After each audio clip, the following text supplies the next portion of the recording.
पहली जीत मुबारक हो मिस्टर राजा। साथ ही एक नसीहत भी सुन लीजिए। जीत की खुशी जाहिर करना अच्छी बात है, लेकिन मगरूर होना मुनासिब नहीं।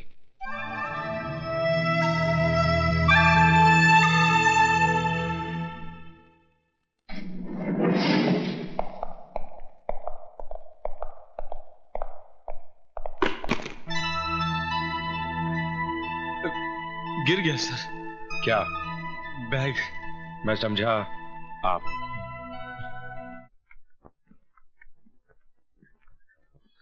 अरे ऐसे क्या देख रही हो? भारत सरकार के असली नोट है। ये रुपए क्या विजय बाबू ने दिए हैं? अरे छोड़ो विजय बाबू को, वो कितने रुपए देंगे?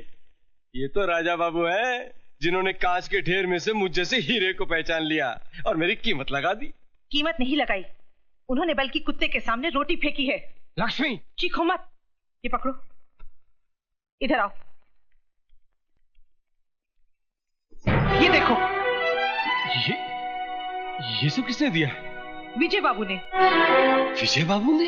हाँ, और कहा है कि सीमा की शादी में किसी तरह की कोई कमी नहीं होनी चाहिए। हे भगवान, ये मैंने क्या कर डाला? खुदगर्जी में अंधे होकर तुमने सिर्फ अपना ईमान ही नहीं बेचा, बल्कि विजय बाबू जैसे देवता के साथ विश्वासघात भी किया है। नहीं। तुम मक्कार हो, पापी हो, तुम पापी हो, तुम मक्कार हो।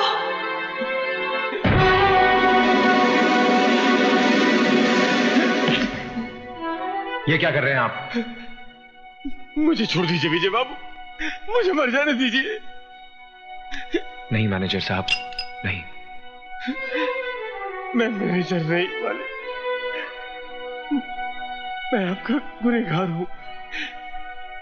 मैंने आपको बहुत धोखा दिया है, मुझे मर जाने दीजिए मालिक, मुझे मर जाने दीजिए। प्रायश्चित इंसान के पापों को मिटा देता है। वो बुज़दिल होते हैं जो अपने पापों को मिटाने के बजाय खुद को मिटा देते हैं। आपने अपनी गलती कबूल कर ली, हमने आपको माफ कर दिया। क्या? आपने मुझे माफ कर दिया मालिक? हाँ, और साथ ही आपकी जिम्मेदारी भी बढ़ा दी।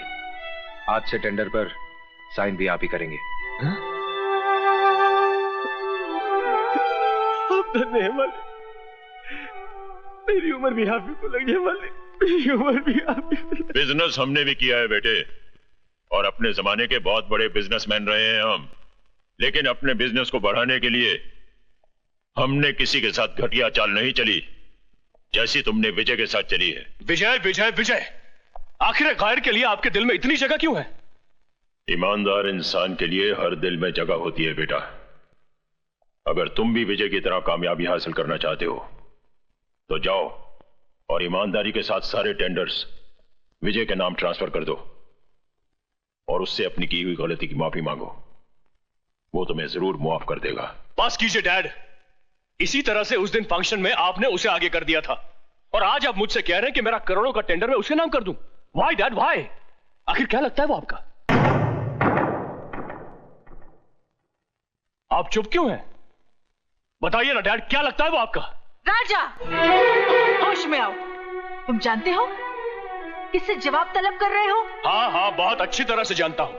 मैं मिस्टर सी के ओबेरॉय से जवाब तलब कर रहा हूं, जो है तो मेरे पिता, मगर सुलूक दुश्मनों जैसा करते हैं। इससे पहले कि मेरा हाथ तुम पर उठ जाए, दूर हो जाओ मेरी नजरों से। ओह, तो नौबत अब यहां तक पहुंच गई है। उस विजय के लिए आप मुझ पर हाथ उठाएंगे, मुझ पर, अपने बेटे पर। तो मारिए, मारते क्यों नहीं? मारिए ना। राजा, अपने कमरे में चलो। तुम हट जाओ।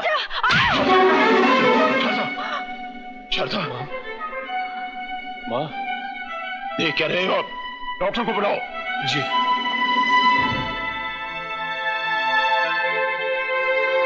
डॉक्टर, कैसी है शारदा की हालत?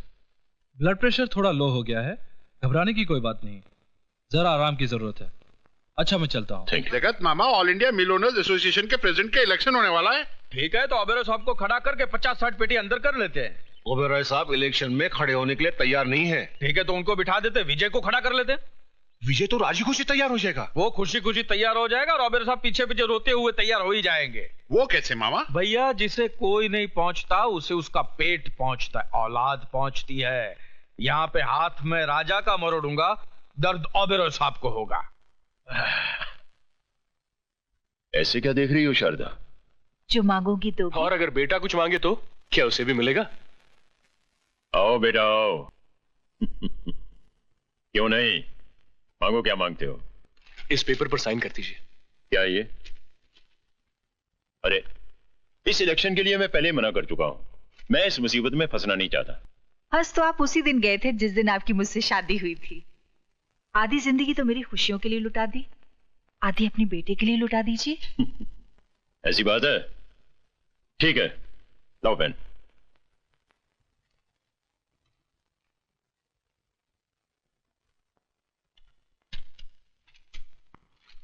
ओह dad you are great. Thank you mom. मामा जी ये देखिए। सारी खुशियां हमारी झोली में डाल दी, अपने लिए कुछ भी नहीं रखा। है खुशी, वक्त आने पर अपने सीने से निकालकर उसे भी तुम्हारे आंचल में डाल दूं। ओबरॉय जी इस बार इलेक्शन में नहीं खड़े हो रहे? उनका कोई भरोसा नहीं। बीवी की बीमारी में इतना उलझ गए हैं कि हमारे मसलों को क्या सुलझाएंगे। अब डूबती नैया को बचाना सिर्फ आपके हाथ में है। हमें बचा लीजिए सरकार। ठीक है, बैठिए। लाइए फॉर्म दीजिए। फॉर्म लो।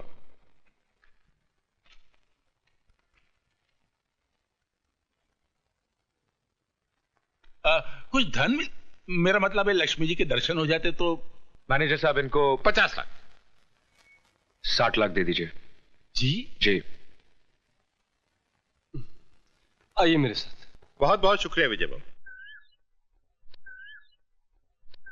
क्या बात है विजय? कुछ नहीं। तुम कुछ छुपा रहे हो? अरे भाई कुछ नहीं। खाओ मेरी कसम। इतनी छोटी सी बात के लिए कसम क्या खानी? छोटी सी बात? कौन सी छोटी सी बात? अब तुम ही बताओ। बचपन से मौसी ने मुझे पाल पोस के बड़ा किया है। हाँ। तो मैं उसे ही अपनी माँ समझूंगा ना? समझूंगा कि नहीं? करेक्ट। वो कहे हाँ तो हाँ, करेक्ट। और वो कहे ना तो ना। Very correct. क्या करेक्ट किए जा रही हो? श्रवण कुमार बनने के चक्कर में जिंदगी ऐसे ही सूख के करेला बन जाएगी। लेकिन हुआ क्या? होना क्या है? सुबह सुबह उठा, नहाया धोया। क्या किया? नहाया धोया। फिर पूजा के लिए बैठा। क्या किया? पूजा के लिए बैठा। फिर मैंने अपनी आंखें बंद कर ली। जैसे ही आंखें बंद की, मौसी का चेहरा उभर आया। मौसी बिस्तर पे लेटी आखिरी सांसें ले रही थी। मैंने कहा मौसी मौसी। मौसी ने मुझे अपने पास बुलाया और कहा एक वादा कर। क्या कर? वादा कर। तो मैंने वादा कर दिया। क्या कर दिया? वादा कर दिया। अब पूछो कैसा वादा? कैसा वादा? शादी का। किससे? न्यायमूर्ति की बेटी से। तो फिर मेरे साथ क्या कर रहे हो? भुट्टा खा रहा हूं। तो जाओ जाकर उसी की भट्टी में भुनकर खाओ। किसकी?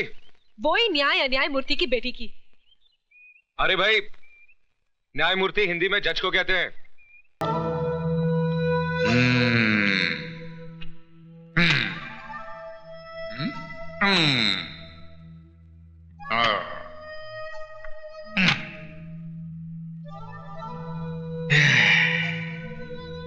भांजे तू फिक्र मत कर, तेरा बाप तेरे साथ नहीं तो क्या हुआ, तेरा मामा तो है, सब ठीक हो जाएगा।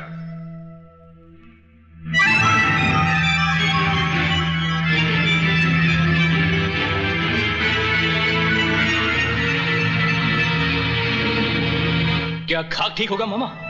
ये तस्वीरें नहीं देख रहे आप? देख भी रहा हूं और समझ भी रहा हूं भांजे।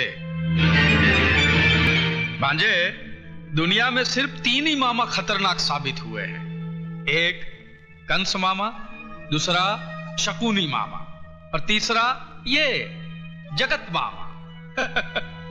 अब भांजे तू मामा की चाल देख कि कैसे ये तस्वीर के साथ साथ रिश्ते के भी टुकड़े होते हैं।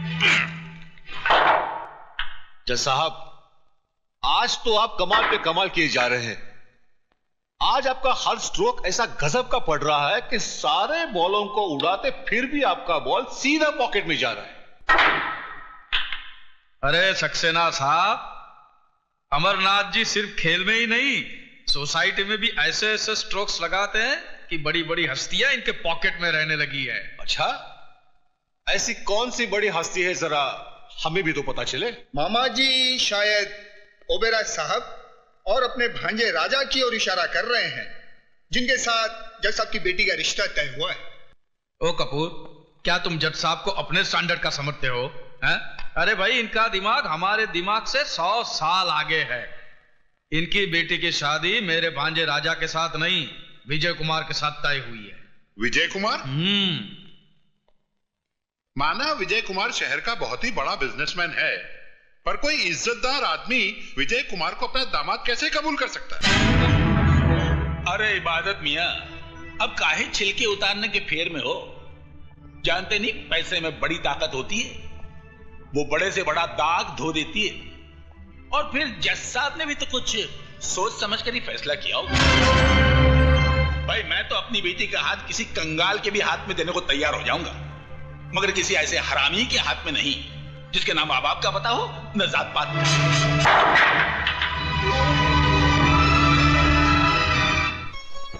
घनश्याम दास जी, ये साड़ियां आप एक तरफ रख दीजिए। ठीक है सर। और नाना भाई जी, आप इन ज्वेलरीज का बिल ऑफिस भिजवा दीजिए। विजय, दूध तो पी ले बेटा, सुबह से कुछ खाया पिया नहीं है। रुको ना मौसी, खाने पीने के लिए सारी जिंदगी पड़ी है। ये हार हटा दीजिए, ये इतना भारी है कि मेरी मधु की गर्दन लचक जाएगी। बेटा पहले दूध तो हे भगवान, दूध गिर गया। तो क्या हुआ? आसमान थोड़ा ही टूट पड़ा है। ये अपशकुन है बेटा। अरे मौसी, 20वीं सदी में रहकर तुम 13वीं सदी की बात करती हो। नाना भाई जी, मैं कपड़े बदल कर आता हूं।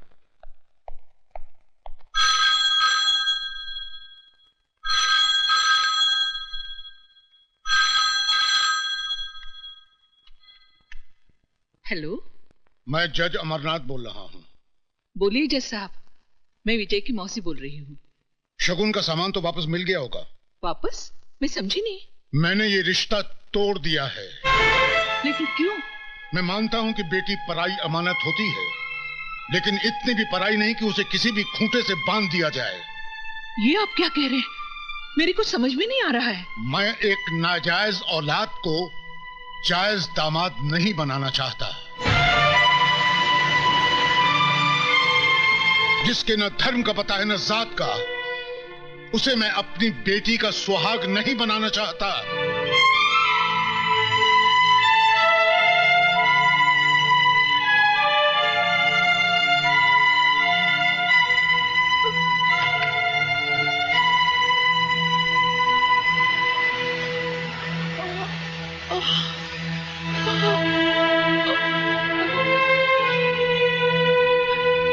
मौसी जी, ये साड़ियाँ कहाँ रख दूं? बाहर कचरे के डिब्बे में। जी? तुमने सुना नहीं? ये सब उठा के ले जाओ यहाँ से, फेंक दो इन्हें घर से बाहर। मौसी, ये क्या कह रही हो तुम? मुद्दतों के बाद तो खुशी की एक किरण घर में आई है, उसे भी बाहर फेंक देना चाहती हो तुम? क्यों मौसी, क्यों? काश मैंने तुझे अपनी कोख से जन्म दिया होता। जन्म नहीं दिया तो क्या हुआ?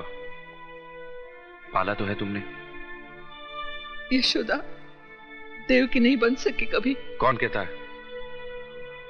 ये दुनिया। मैं नहीं मानता ऐसी दुनिया को। इसी दुनिया में अमरनाथ भी रहते हैं। जज साहब, क्या कहा उन्होंने? तेरी शादी मधु से नहीं हो सकती। क्यों? क्या कमी है मुझ में? तेरे पास तेरे बाप का सर्टिफिकेट नहीं कि तू उसका बेटा है। तू जायज नहीं, नाजायज है।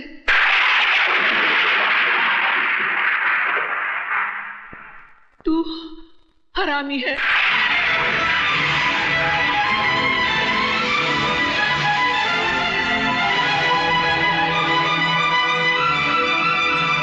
साहब, ये सामान जज साहब ने वापस भेजा।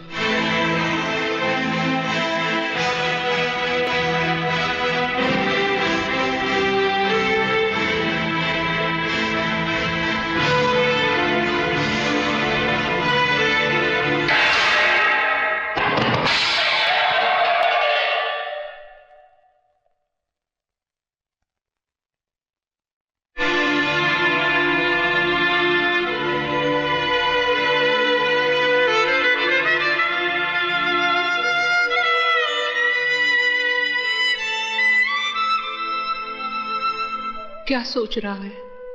सोच रहा हूं इस दूध की तरह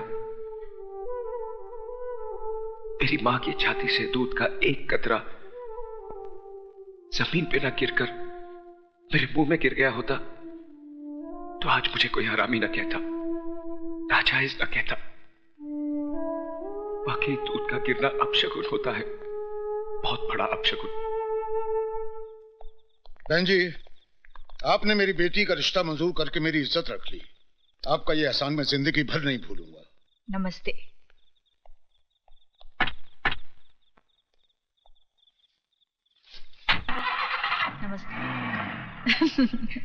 चल चुप हो जा, तेरे पापा को फोन करती हूँ। I love you. चल, लो ये आ गए। मैं आप ही को फोन करने जा रही थी।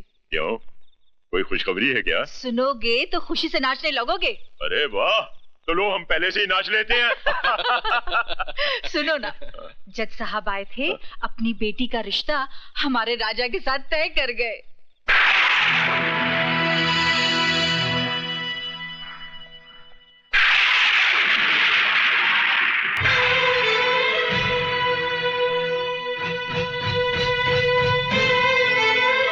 क्यों आई है यहाँ?